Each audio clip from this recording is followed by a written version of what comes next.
Assalamualaikum warahmatullahi wabarakatuh. Perkenalkan, nama saya Andi Nurfaisa dengan NIM 1992142111, Prodi Akuntansi S1 kelas D. Baiklah, saya akan membahas tentang sejarah perkembangan standar audit di Indonesia. Yang pertama yaitu pengertian audit.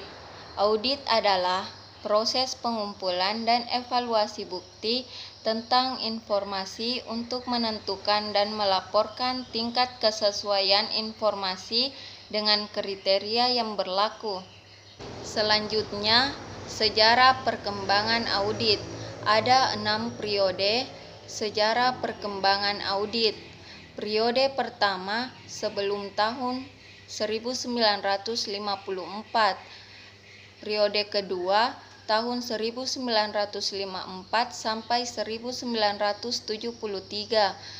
Periode ketiga tahun 1973 sampai 1979. Periode keempat tahun 1979 sampai 1983. Periode kelima tahun 1983 sampai 1989,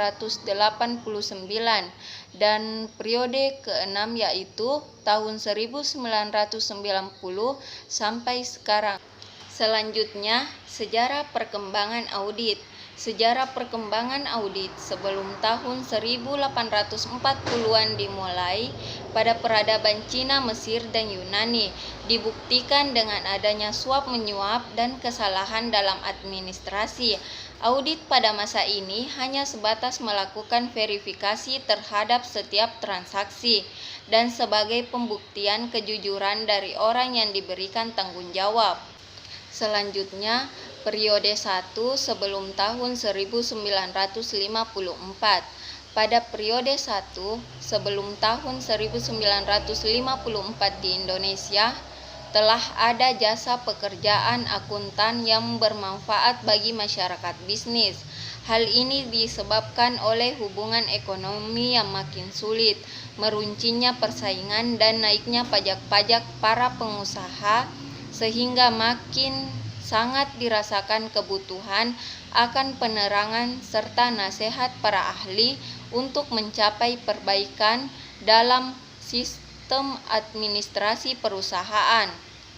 Pemerintah menetapkan peraturan dengan undang-undang untuk melindungi ijazah akuntan agar pengusaha dan badan yang lain tidak tertipu oleh pemakaian gelar akuntan yang tidak sah. Kemudian, periode 2 tahun 1954 sampai 1973.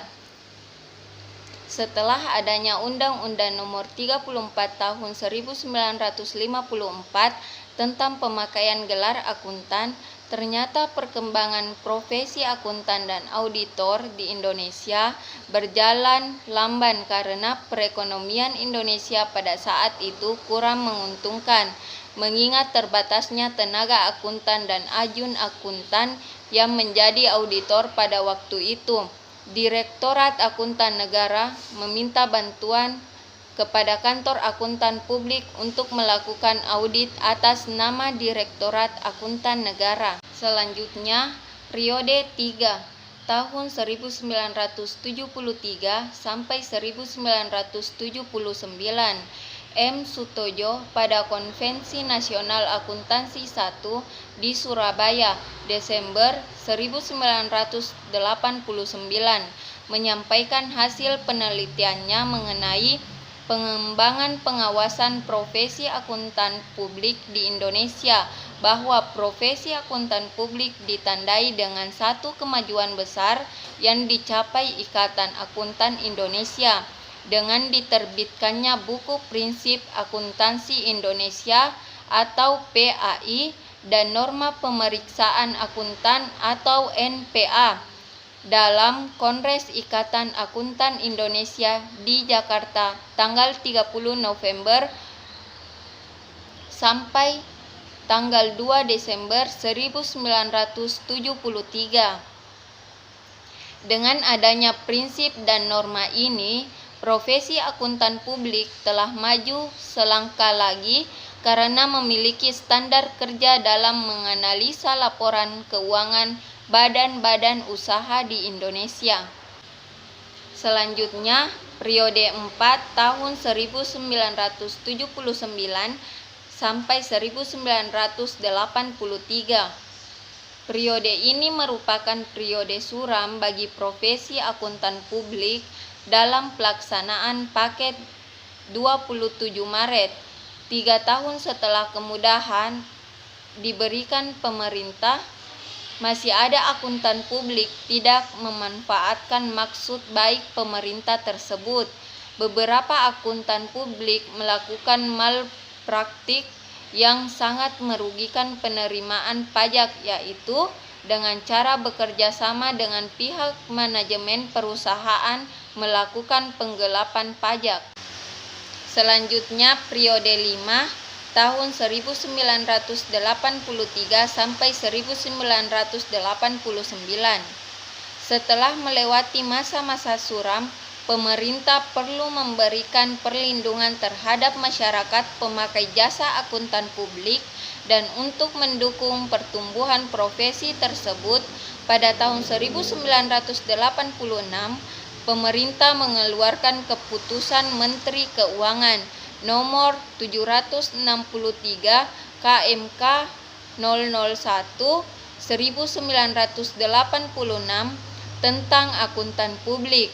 Keputusan ini mengatur bidang pekerjaan akuntan publik, prosedur dan persyaratan untuk memperoleh izin praktik akuntan publik, dan pendirian kantor akuntan publik beserta sanksi-sanksi yang dapat dijatuhkan kepada akuntan publik yang melanggar persyaratan praktik akuntan publik.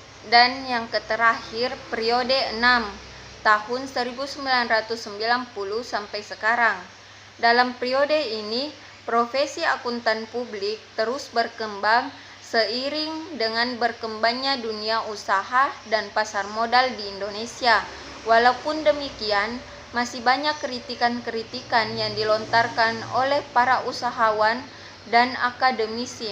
Namun, keberadaan profesi akuntan tetap diakui oleh pemerintah sebagai sebuah profesi kepercayaan masyarakat. Di samping adanya dukungan dari pemerintah, perkembangan profesi akuntan publik juga sangat ditentukan oleh perkembangan ekonomi, juga kesadaran masyarakat akan manfaat jasa akuntan publik. Selanjutnya, standar profesional akuntan publik per 1 Januari 2001. Yang pertama yaitu Pernyataan Standar Auditing atau PSA yang dilengkapi dengan interpretasi Pernyataan Standar Auditing atau IPSA.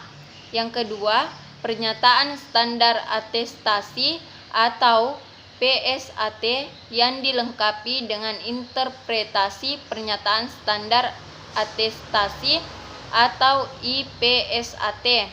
Yang ketiga yaitu Pernyataan Standar Jasa Akuntansi dan Review atau PSAR yang dilengkapi dengan interpretasi Pernyataan Standar Jasa Akuntansi dan Review atau IPSAR. Yang keempat yaitu Pernyataan Standar Jasa Konsultasi atau PSJK yang dilengkapi dengan interpretasi Pernyataan Standar Jasa Konsultasi atau IPSJK. Dan yang terakhir yaitu Pernyataan Standar Pengendalian Mutu PSPM yang dilengkapi dengan interpretasi Pernyataan Standar Pengendalian Mutu atau IPSM. Sekian laporan tentang sejarah perkembangan standar audit di Indonesia dari saya. Semoga bermanfaat. Wassalamualaikum warahmatullahi wabarakatuh.